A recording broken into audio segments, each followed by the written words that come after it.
All right, Coach, your team struggled just a little bit early on, and then you all were able to kind of turn it up a little bit moving into that second half. What did you discuss with your team after that first half coming into the third quarter? Just kind of stop being so anxious.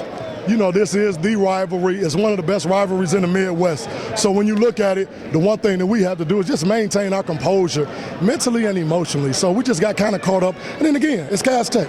They did a great job of playing. They did a great job of shooting the basketball. They play as hard as anybody in the state. So we knew coming in it was going to be a battle.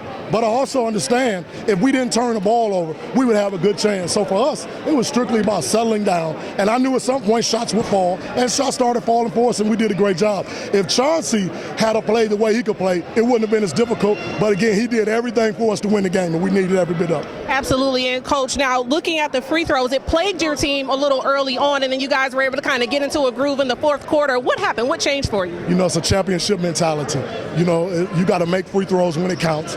And every day I recognize we don't have a lot of weaknesses, but I understand it's high school basketball. So we got to work on free throws, and we got to put them in a position where it's some adversity during the course of practice. They got to be tired, and they got to be able to make shots when they're tired. So today, I mean, you look at it, Terrence Brown Jr., Chauncey Willis Jr., Aaron Waldron Jr., they're all football players. Lamont Parks Jr., football guys, except Aaron. So again, they got a championship mentality, and they understand what it takes to win. So I knew coming down the stretch, I would have an advantage, number one, because Chauncey's been a champion since he's been here. So I knew that we had a great opportunity if it was close down the stretch, and it was. Absolutely. And how proud of you are you of your team for coming out with the win? You guys were behind for the majority of the game. Third quarter is when you kind of came back, pushed that out, and you were able to maintain that lead down the stretch. How proud of you are you? I looked up, and I didn't even realize, Britt, we were down 14 points at some point.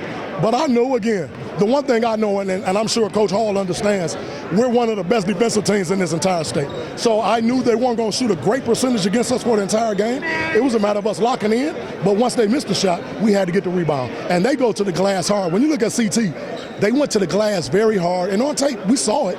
We had to do a better job of boxing out. And once our guards started rebounding and we started running, I knew they were in a bit of trouble then. I kind of knew it. Absolutely. And the trouble they were, you played a great game. Congratulations on the win, Coach, and good luck for the rest of the season. Thank you. I appreciate you. Thank you. This is Bree with Women Love Sports too, and I want to thank you all for tuning in. And until next time, remember, who said it's a man's world?